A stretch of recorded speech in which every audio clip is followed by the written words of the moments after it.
Have you ever driven through a ghost town and wondered about the history behind it? Have you wondered what ruin or tragedy may have led to this town being nothing more than a skeleton? And not to put on my tinfoil hat here, but have you ever wondered if these ghost towns have something more to them? If they could serve as a wormhole where you could slip into another dimension? And what would you do if you ventured onto an internet forum where you stumbled across hundreds of people claiming they had found a ghost town that took them into another universe? In this episode, we will journey into the lost town of Ong's Hat, New Jersey.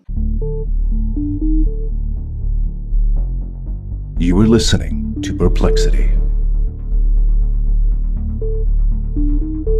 Hello, everyone, and welcome back to another episode of Perplexity, a mystery podcast.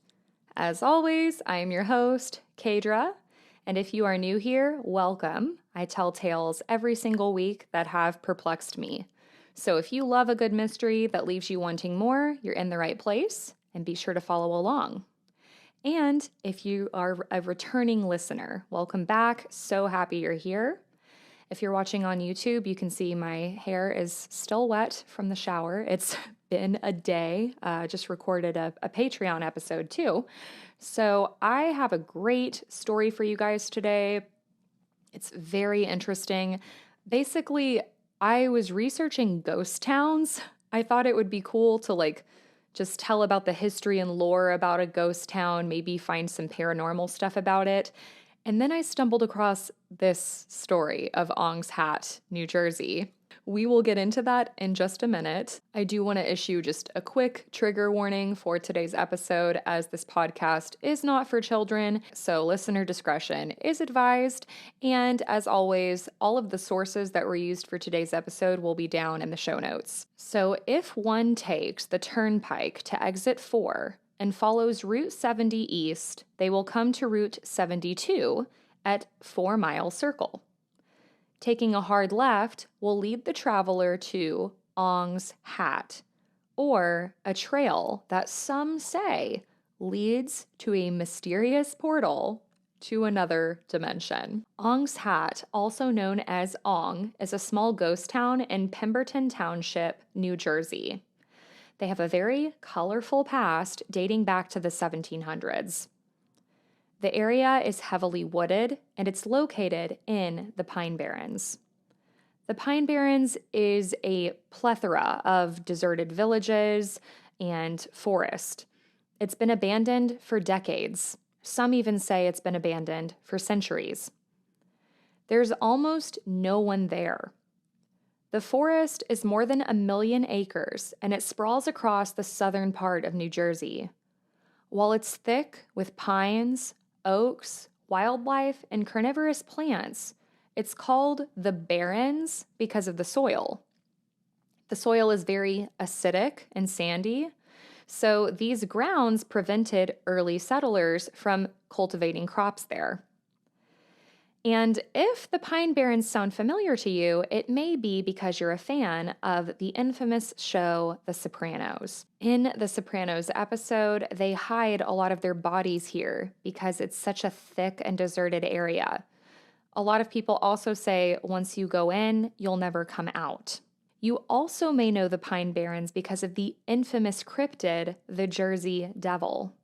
They say that this was the birthing place of the Jersey Devil. So there's obviously so much that we could get into here. And like many topics that I've covered on this podcast, there's quite a bit of history.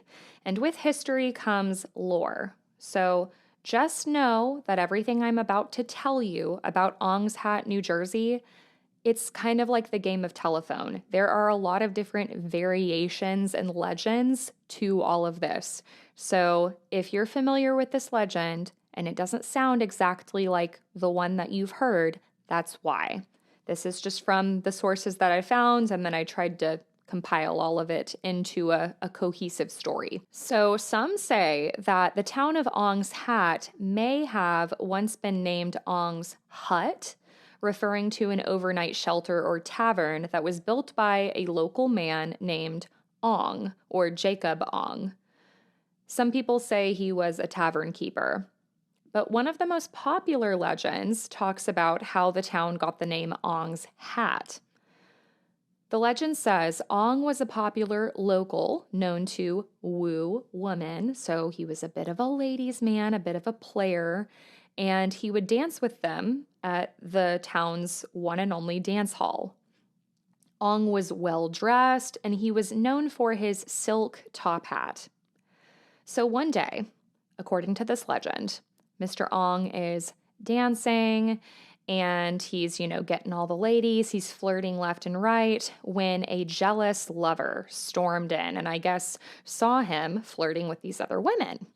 So, in a fit of rage, she ripped the silk hat off of his head, threw it on the ground, and stomped on it, ruining the hat. And Mr. Ong was a bit inebriated, and he wasn't used to not getting what he wanted. So this pissed him off, and he basically picked up the hat, stormed outside, and in a fit of rage, he threw the hat into the air, and it landed on the tallest tree branch of a tree out there, and that basically became a landmark for finding this tiny town. People say that this hat stayed up in this tree for years, and the name of this area also predates the Revolutionary War, appearing on a map in 1778 of Hessian encampments in New Jersey. According to Henry Charlton Beck, author of Forgotten Towns of Southern New Jersey, Ong's Hat was indeed a real place. It was once a social center and lively town known for having accessible alcohol during the bootlegging period. In fact, one of the first arrests of a bootlegger is said to have occurred at Ong's Hat.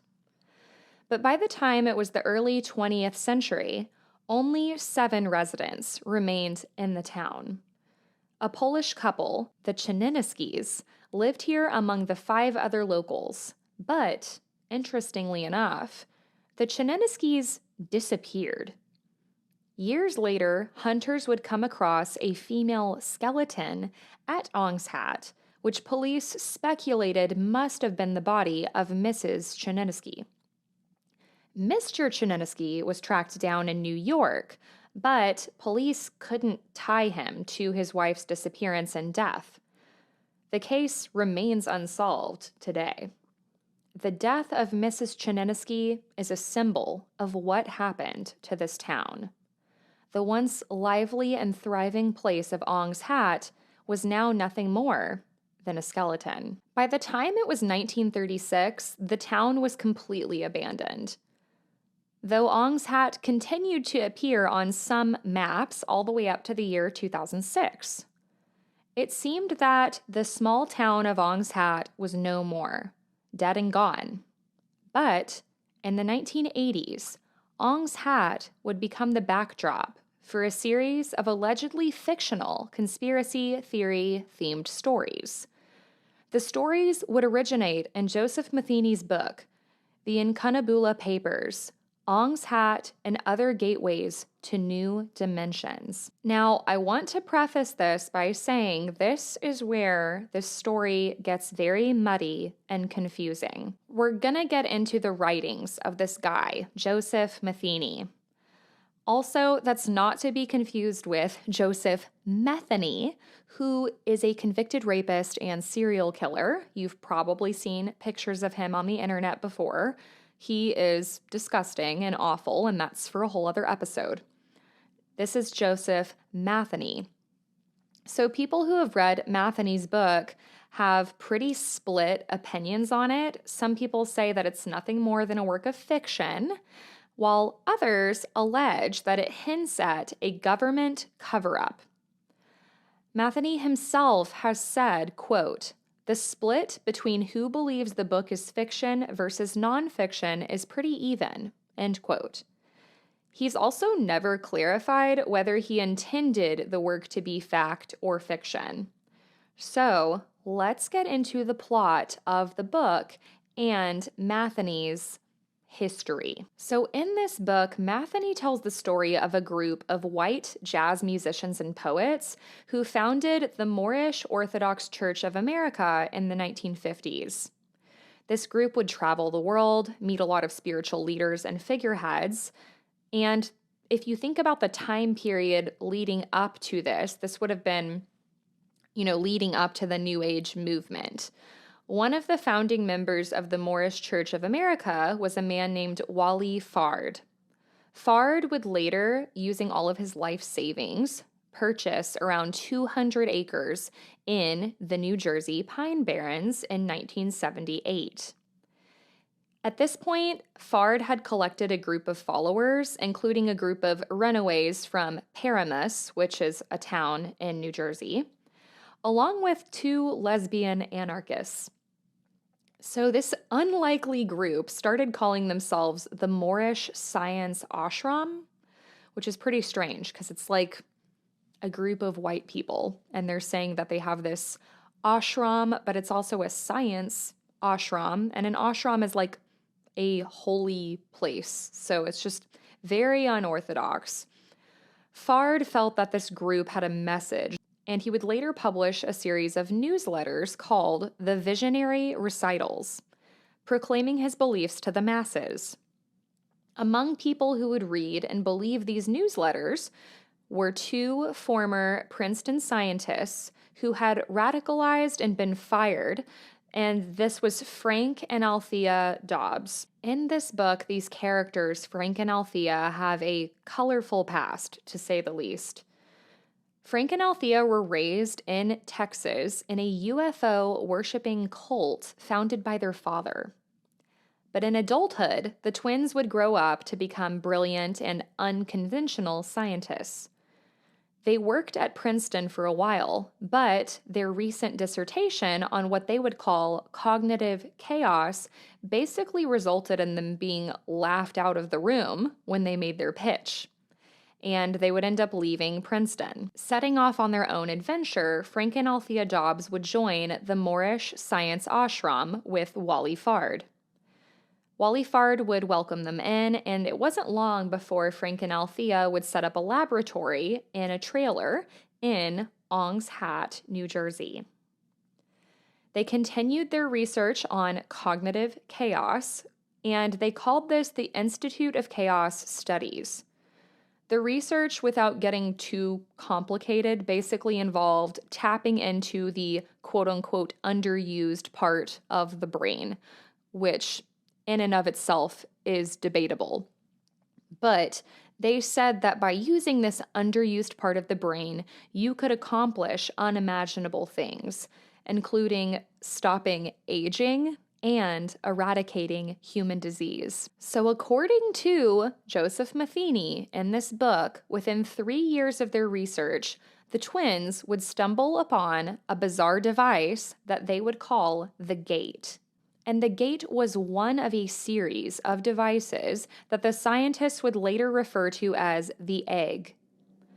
This was a device that was designed to explore cognitive chaos and facilitate travel to alternate dimensions. Multiple reiterations of this technology in the book were tested, but on the 4th attempt, according to Matheny, something crazy would happen. One of their test subjects, who was a runaway from the town of Paramus, was basically hooked up to this computer. His brainwaves were charted, and using their 4th version of this egg, both the test subject and the egg seemed to suddenly vanish into thin air. Where had the man gone? And with their new technology now vanished, would they have to start again? The group didn't know what to make of this. But 7 minutes later, which is the number of completion in the Bible, the egg device would mysteriously rematerialize before their eyes, along with their test subject. The subject would claim that during these 7 minutes, he had traveled into another dimension next door to theirs. He knew that he was still in Ong's Hat, but in this new realm, he said that no other humans existed. And this is when the group had realized they had done something extraordinary. They had opened a new gateway into another dimension, which they would call the gate. Now, interestingly enough, the group would have to leave the Pine Barrens, again, according to this book, and this was because a chemical spill at Fort Dix had happened nearby. It was leaking nuclear material into the area, so it wasn't safe for them to stay. But instead of just relocating to another remote forest in New Jersey, or even going to another state, they fled interdimensionally. I know, crazy. In the book, Matheny claims that this group would use their special technology to travel into this alternate dimension. So they could basically stay in the same area, but it's in another dimension. So they could be undetected and continue to live their lives and work on their experiments. But the US government would somehow get word of these experiments, and they didn't like this at all. So in the book, then there's basically this brutal confrontation between this group of scientists and the government. They raid the compound, and this would result in the deaths of 7 members. Again, the symbol of number 7.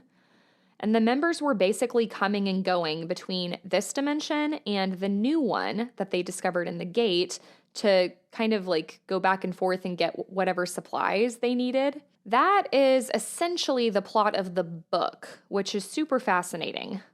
But here's where it gets even more interesting. So Matheny claims that the whole reason he wrote this book in the first place is because he came across a catalog called the Incunabula catalog. This catalog listed tons of books. There were like over 20 of them. And in this catalog, it broke down the contents of each book. And all of these books were about these types of concepts in Matheny's book: parallel universes, quantum reality. And Matheny would later interview a man named Nick Herbert. Nick had written several works that were included in this catalog, and he was a brilliant physicist. And then later, the Incunabula catalog, along with these mysterious pamphlets about the Ong's Hat mystery, strangely started to appear in people's mailboxes. Joseph Matheny had released this paper that he called Ong's Hat, and he printed it in this brochure. It was kind of a teaser for his new book. But the way that it's written, it teases the concept of this being true. He alleges that there could likely be a gateway to another dimension in this lost town. And historically, when these pamphlets started getting circulated, this was around the time of Project Stargate and the Gateway process, along with the New Age movement. So topics I have talked about on this podcast before. And this was also the beginning of the internet age. So this was all a perfect storm, the perfect time for something like this to happen. People were really curious about this kind of stuff, and so of course they were curious about what Matheny had to say. There were also now all these whispers about the concept of an alternate universe going on all these different internet forums. So basically, people were getting all of these pamphlets in their mailboxes about this, and then all these stories started popping up on the internet about Ong's Hat and this parallel universe there. This story would get bigger and bigger and bigger, and this would become one of the earliest internet conspiracy theories. And like every conspiracy theory, there were a small group, but significant, that would get really into it. They called themselves eggheads, like the egg device in the book. It also didn't take long before other versions of the Ong's Hat story started popping up on the internet. These people were claiming they had traveled to Ong's Hat and stumbled into another universe. They called themselves survivors.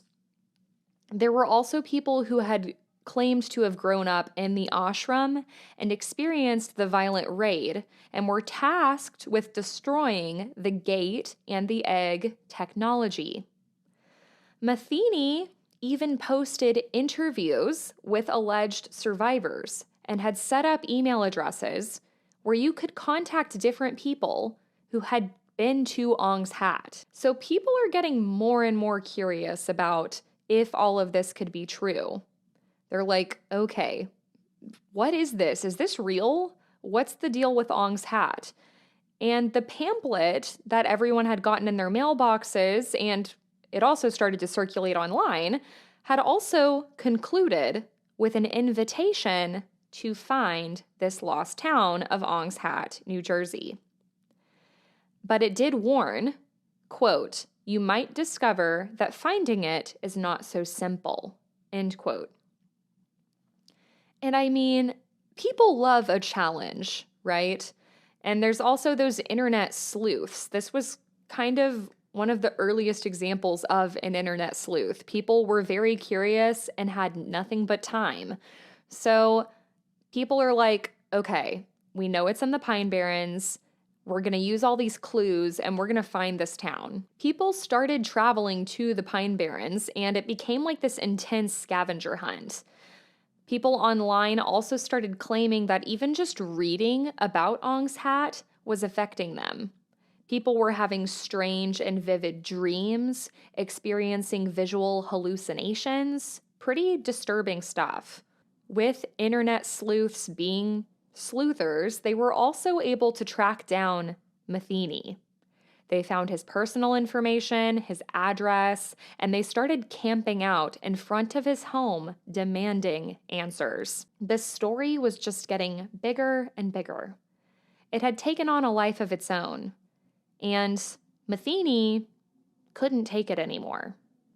He was being harassed, and so finally, in 2001, Matheny would confess. He claimed that the Ong's Hat conspiracy was all in good fun. He had intended it to be nothing more than a joke and a mind-expanding experiment. And it was also, of course, a good way to promote his book. None of what Matheny had alleged was actually true. After his sign-off, most of the egghead community, though mildly disappointed, wished Matheny well. A few others, though, were pissed, and they refused to believe Matheny. They thought that someone must have gotten to him, wanting to keep him quiet. Today, there are still some people who, like many other conspiracy theorists, believe that there is more to the lost town of Ong's Hat than meets the eye. Hikers who visit the Pine Barrens may search for the town, or, of course, the Jersey Devil. They may seek out allegedly haunted paths that begin at Ong's Hat's trailhead. Numerous urban legends have also emerged from these dense and vast woods. Jed Olbaum, a writer who visited this area, wrote an article for Gizmodo.com, and I have a quote that I want to read. So Olbaum says, quote, "Combing the nearby forests for hours yielded no sign of an ashram and no swirling gateways or mysterious portals to whisk us away to captivating new realms. Still, after just a little bit of time in the pines, it became easier to believe something terrifying or unreal is just around the corner. Nightfall was thick and eerie, almost tangible. And local folklore has always produced tales of horror and macabre, most notably the centuries-old legend of the deadly winged Jersey Devil." And then he quotes someone in his quote, so, "You see some pretty weird stuff here at night," said a young woman with a small piercing above her upper lip, tending the bar at Magnolia, on the edge of what was once Ong's Hat. Rob, a Magnolia regular in a camo hat, said he doesn't really believe in any of the local ghost stories, but if you go into those woods, you don't want to get lost because you might never get found. The harder you look for Ong's Hat, the further it shrinks from view. This is a real-life ghost town that maybe never was, living on through maps and local lore for no particular reason at all. After puzzling out all the details and tracking down the facts, I still found myself in the middle of nowhere, staring into a void, unsure of how real the parts were, wandering through the chilly forest at night." End quote. I also came across a similar opinion piece in a Slate.com article written by Benjamin Frisch and Willa Paskin. Quote, "Maybe you're confused now, but allow yourself to sit in that confusion for a bit longer.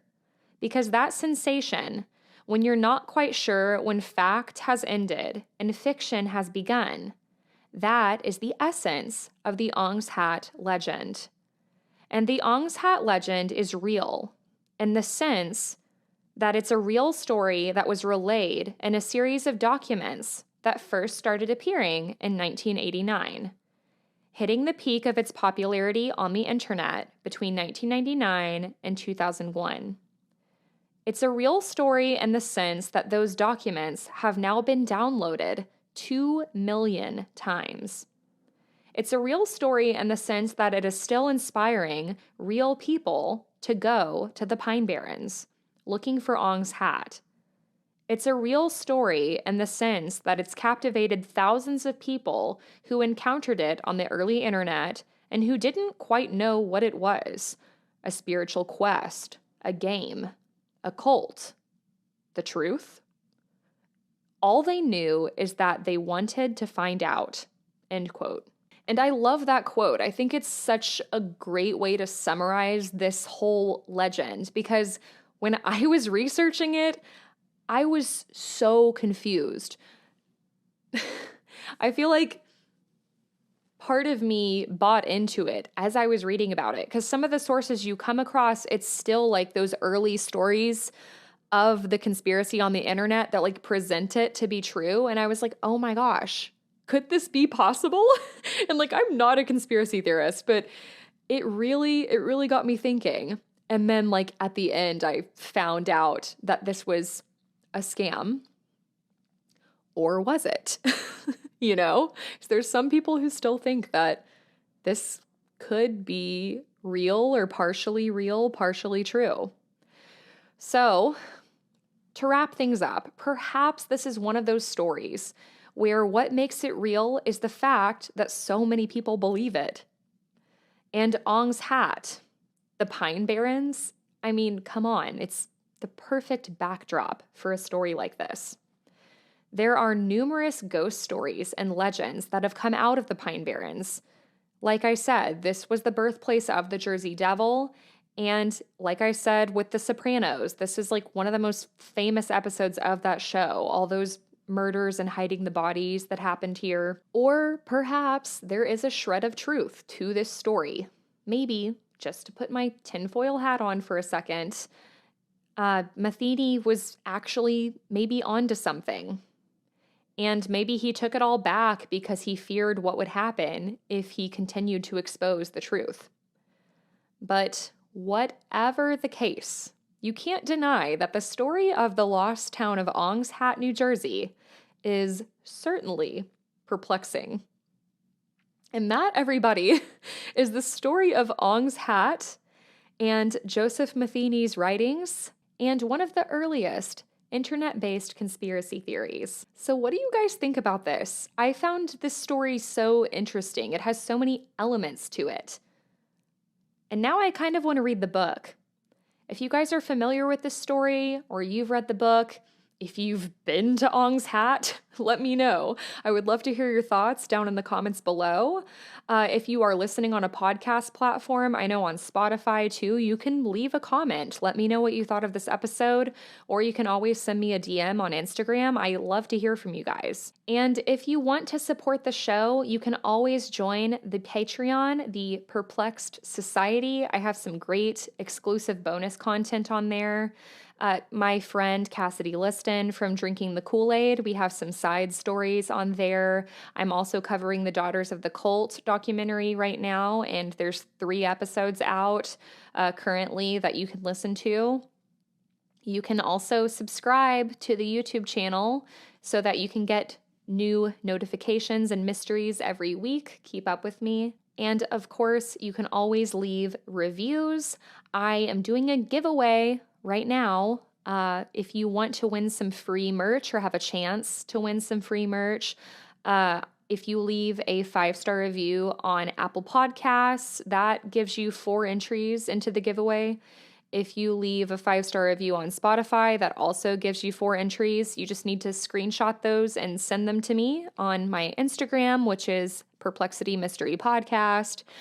And I have pinned the post on my Instagram with all the instructions so that you can see like all the other ways to get entries and stuff. I'll announce the winner on March 31st. It'll be randomly selected, and whoever wins, you get a merch item of your choice. It could be a t-shirt, a sweatshirt, a long sleeve, a tank top, one of my mugs. It can be one of my 2023 designs if you prefer that one. And I will ship it to you free of charge. So I would really, really appreciate it if you enjoyed to leave a 5-star review. Each time you do that, it boosts me up the charts. I have a review here from GingerHost26. She says, so absolutely amazing. Kadra is phenomenal. Her voice is fantastic and always keeps me entertained. I've worked with her on my podcast, and not only is her show a must listen, she is an amazing person as well. If I could give her 10 stars, I would. So that's my friend Natasha over at Cryptids, Creeps, and Conspiracies, but thank you for leaving that review, and I would love it so much if you guys did the same. I think that about wraps it up, and thank you guys so much for listening. You all are amazing. I hope you have a great week and stay safe, and I will talk to you next week. Bye.